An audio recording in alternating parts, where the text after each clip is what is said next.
안녕하십니까, 문틀란TV입니다. 조국 아내 정경심 교수와 조국 동생이 검찰의 소환 요구에 거의 절반 가까이 불응하고 있는 것으로 나타났습니다. 역대 어느 피의자에게서도 볼 수 없었던 불성실한 태도입니다. 저와 저희 가족은 검찰 조사에 성실히 임할 것이라고 공언했던 조국 전 장관의 발언과도 정면 배치되는 상황입니다. 조국 가족의 조사받는 태도를 보면서 검찰 조사 단계를 건너뛰면 법원에서 유리한 여건을 만날 수 있다는 계산이 배경에 깔린 것이 아닌가 하는 의심을 지울 수 없게 만듭니다. 그들이 조사를 받을 서울중앙지법의 민중기 법원장은 현 정권 고도 인사인 김명수 대법원장의 최측근이고 국제인권법 단체와 사법개혁위원회에서 함께 활동한 측근 중의 측근입니다. 이런 고도 법관들에게 집권 세력의 입김이 들어갈 가능성을 배제할 수 없습니다. 만일 정경심과 조국 동생의 1심 재판부가 김명수, 민중규로 연결되는 코드가 맞는 판사가 주심을 맡을 경우 부패 사건의 진실이 왜곡되고 정의가 왜곡될 가능성도 있습니다. 최근 법원 영장 판사들이 여론의 거센 비판에 못 이겨 뒤늦게 조국 부부에 대한 괴짜 압수수색 영장을 발부하면서 까다로운 조건을 달아 발부한 것을 보면 그들이 법원 지휘부의 눈치를 보고 있다는 느낌을 지울 수 없습니다. 국민 여론과 법원 지휘부 사이에서 절충점으로 나온 것이 이번에 뒤늦게 조건이 붙어 발부된 괴짜 영장으로 보입니다. 법원 지휘부인 김명수 대법원장이나 민중기 서울중앙지법원장은 현 정권 출범과 더불어 사법부에서 승진한 인물들입니다. 이들이 자신들의 오늘의 지위를 잇게 한 정권의 눈치를 볼 가능성이 충분히 있는 것입니다. 성창경 판사는 김경수 경남도지사를 법정 구속시켰다가 집권 여당과 그 지지 세력의 집중 공격을 받았고 김명수 대법원은 그를 징계시킨 바 있습니다. 도대체 현 집권 세력이 범죄 혐의가 인정돼 구속까지 된 조국 가족의 방패막이 역할 의심을 자초하는 이유가 무엇인가 하는 강한 의문이 들지 않을 수 없습니다. 그것은 조국이 민정수석을 2년 지내면서 정권의 약점과 비밀을 상당히 쥐고 있기 때문이 아닌가 하는 의혹과도 연결이 됩니다. 만일 윤석열 총장마저 고도 인사의 태도를 취했다면 이번 조국 사태는 진작에 흐지부지 되었을 텐데 검찰이 어려운 여건 속에서도 흔들림 없이 법과 정의의 편에서 수사를 진행해 나오고 있어 정권에 상처받고 또 스트레스를 받고 있는 많은 국민들에게 큰 버팀목과 위로가 되고 있습니다. 구명범죄의 경우 괴짜 수색을 먼저 하는 것이 통상의 절차임에도 자택 압수수색 등을 통해 범죄 단서를 잡고 그 뒤에 괴짜 수색이 시작됐으니 조국 부부에 대한 검찰의 수사가 통상의 절차와 다르게 먼 길을 돌아서 진행되어 왔다는 것을 알 수 있습니다. 검찰은 그간 의심스러운 실마리 하나에서 단서를 잡고 그 단서로 황제급 조사를 받아온 조국 부부의 철벽 수비벽을 조금씩 허물어 왔습니다. 조국 부부에 대한 계좌 추적이 시작됐으니 그 안에서 뭐가 튀어나올지 알 수 없는 상황입니다. 계좌 추적 과정에서 수상한 점이 발견되면 검찰은 그 부분에 대해 다른 방법을 동원해서라도 조사에 들어가게 될 것입니다.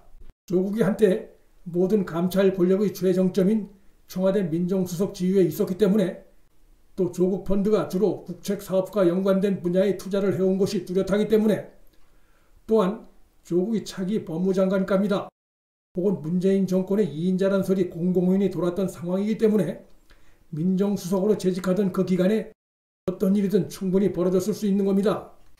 휴대폰과 달리 계좌는 감출 수도 조작할 수도 없습니다.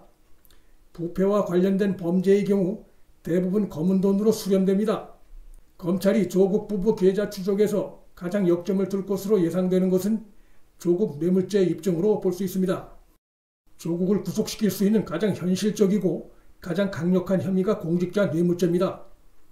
지금까지 알려진 것은 정경심 교수가 차명으로 주식을 헐값에 매입하는 날 조국이 5천만 원을 송금했다는 정도입니다. 그 5천만 원이 정 교수의 주식 차명 매입에 쓰였는지 여부가 아직은 안개 속에 있습니다. 정경심 측은 최후의 경우 남편으로부터 송금받은 사실은 인정하면서도 그 돈이 주식 매입에 사용된 것은 아니고 남편도 몰랐다고 주장할 수도 있습니다.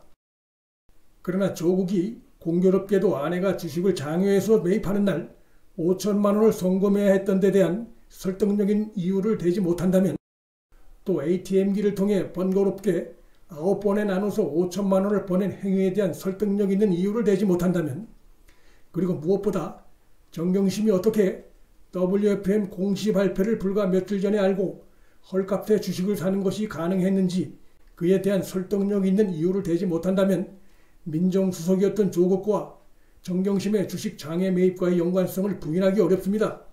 이뿐만이 아닙니다. 어떻게 공교롭게 조국이 주도했던 정부의 가상화폐 규제 방침이 발표되기 한 달 전 조국 펀드와 연관된 가상화폐 업체가 거액의 재미만 보고 손실 없이 시장을 빠져나올 수 있었는지에 대한 설득력 있는 이유가 관련 업체로부터 나오지 못한다면 정경심의 헐값 주식 매입 특혜는 조국이 제공한 정보와의 연관성을 피해나가기 어렵습니다. 검찰은 조국의 작고한 부친이 옛 동남은행에서 빌려 갚지 않은 사라진 35억 원의 행방을 추적해왔습니다. 이 돈이 조국 부부의 부동산 매입 자금과 또 코링크 PE 펀드 투자금으로 쓰인 의혹을 잡고 추적을 해왔습니다. 작고한 부친으로부터 물려받은 유산이 단돈 6원에 불과한 조국 부부가 교수직 봉급은 한정돼 있는데 어떻게 무려 74억 원의 펀드 투자 약정을 하고 실제로 거기에 14억이란 거액을 투자할 수 있었는지 돈의 흐름을 추적해왔습니다. 검찰은 행방불명된 35억이 그 저수지 역할을 했을 것으로 강한 의심을 하고 있습니다. 언론들의 취재 결과 조국 부부는 법원으로부터 한국자산관리공사에 12억 여원의 빚을 갚으라는 취지의 판결을 받았지만 부친으로부터 물려받은 유산이 없다는 이유를 대고 갚지 않은 것으로 드러났습니다. 그리고 이 판결 열흘 뒤에 재산 총액을 뛰어넘는 74억 5,500만 원 규모의 사모펀드 출자 약정을 맺었습니다.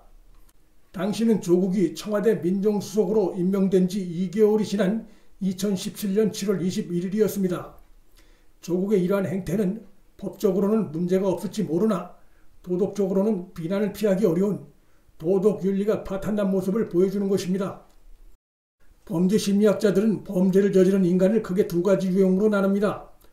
일찌감치 수사에 협조해 죄를 조금이라도 감형받으려는 유형이 있는가 하면 끝까지 자신의 머리를 믿고 혹은 자신의 배후를 믿고 결정적인 단서가 잡힐 때까지 혐의를 끝까지 부인하다가 막판에 벼랑 끝에 몰리는 경우가 있는데 조국 부부의 경우 후자에 속한 것으로 볼 수 있습니다. 설마 문 대통령이 나를 방치하겠어? 내가 알고 있는 권력의 약점, 비밀이 얼만데 나를 감옥에 보내겠어? 라는 생각으로 끝까지 혐의를 부인하고 버틸 가능성이 있는 겁니다. 하지만 역대 권력 실세들 중 많은 수가 그러한 미련한 어리석은 기대를 갖고 검찰과 언론과 맞서다가 정권까지 함께 무너진 경우가 적지 않습니다. 권력의 집요한 간섭으로 다소 더디게 진행되던 조국 사태 수사가 늦었지만 계좌 추적이 시작됨으로써 본격 탄력을 받을 전망입니다. 비록 제한적인 범위의 계좌 압수수색 영장이지만 윤석열 검찰의 능력에 기대를 걸게 됩니다. 계좌 추적에서 한번 물꼬가 트이면 정권의 2인자 취급을 받던 조국에 대한 수사는 그 폭발력을 가늠하기 어렵고 정권 전체로 불똥이 번질 가능성이 있습니다. 명백한 증거 앞에선 어떤 꼼수나 방해도 어떤 외압도 힘을 쓸 수 없습니다. 민툴란TV 여기서 마칩니다. 구독과 좋아요, 방송 공유는 방송 제작에 큰 힘이 됩니다. 시청해 주셔서 감사합니다.